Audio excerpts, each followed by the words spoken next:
لفرمایشتێکی دیکەدا پێغەمبەر صلی الله عليه وسلم نمونەیەکی دیکەمان بۆ باز دەکات بۆ ئەوەی ئینسانی ئیماندار فێر بێت پەروەردەی ئیمانی چۆنە، فەرقی چییە لەگەڵ پەروەردەی غەیرە مزگەوت و غەیرە ئیمانی.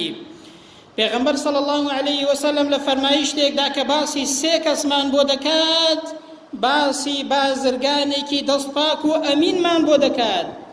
دەفەرمێ پیاوێک ڕۆژێکیان چەند کرێکارێکی هەبوون کە ئێوارە داهات پارەیدا بە هەموو کرێکارەکان، بەڵام یەکێک لە کرێکارەکان تووڕە بوو پارەکەی وەرنەگرت و ڕۆیشت. ئەنجا ئەو بازرگانە دەستپاک و ئەمینە، ئەو ئینسانەی کە هەست بە چاودێری خوای گەورە دەکات بە پەروەردەیەکی ئیمانی پەروەردە بووە، پارەی کرێکار ناخوات، پارەی فەقیر و هەژار ناخوات، نایبا و نایبا بۆ وڵاتان برام، پارەی ئەو کرێکارەی بە مەڕ و ماڵات دا و مەڕ و ماڵاتەکەی وردە وردە بەخێو کرد. خوای پەروەردگاریش بەرەکەتی تێخست، چونکە ئەو کەسە بە ئیخلاسیەتەوە ئەو پارەی خستە ناو مەڕ و ماڵات و خستە ناو معاملە و کڕین و فرۆشتنەوە.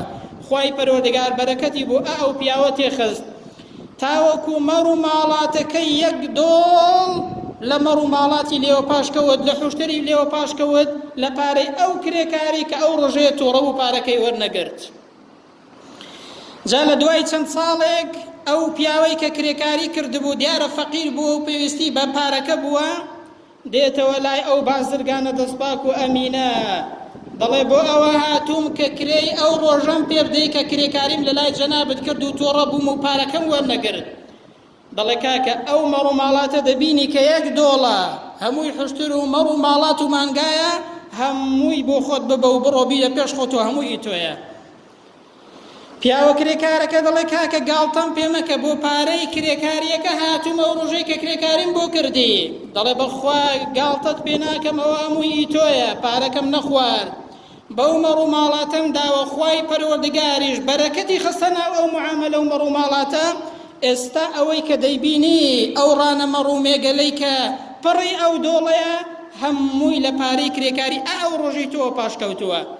بۆیە پیاوەکە هەڵدەستێت مەڕ و ماڵاتەکە دەداتە پێش خۆی و هەر هەمووی بۆ خۆی دەیبات. ئەوە نمونەی ئینسانی ئیماندارە برام، ئەوە نمونەی پەروەردەی ئیمانیە. ئینسانێک کە بە پەروەردەیەکی ئیمانی بە پەیامی مزگەوت پەروەردە بوو، خیانەت لە کرێکارێک ناکات، خیانەت لە پارەی کرێکارێک ناکات. هابران با تەماشای وەزع و بار و دۆخی گوزەرانی خۆمان کەین. ئێستا دەڵێن پاشەکەوتی موچە، کەچی کوان نەموچەکە هەیە نە پاشەکەوتەکەش هەیە، پارەی هەزاران خەڵکی فەقیر و هەژار دەبرێت. بەڵام بازرگانێکی ئەمین و دەستپاک کە بە ئیسلام پەروەردە بووە، بە ئیمان و ئیسلامەتی پێگەیشتووە، پارەی تەنها کرێکارێکیش ناخوات دەیدا بە مەڕ و ماڵات، دوای پیاوەکە هەموو مەڕ و ماڵاتەکە دەباتەوە. ئەوە فەرقی پەروەردەی ئیمانی و غەیرە ئیمانیە برام.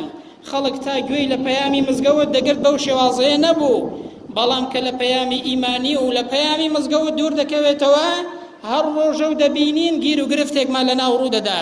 هەر ڕۆژە دەڵێن بۆ پارە فڵان کەسیان کوشت، بۆ سیارەکەی تاڵانیان کرد، بۆ 240,000 گەنجێکیان کوشت. دەبینین لەو جۆرەکی گیر و گرفتانەمان لەناودا ڕوو دەدەن. بەڕاستی گیر و هەموو ئەو هۆکارەکەی ئەوەیە کە لە پەیامی مزگەوت و پەیامی ئیمانی ئینسان دوور دەکەوێتەوە.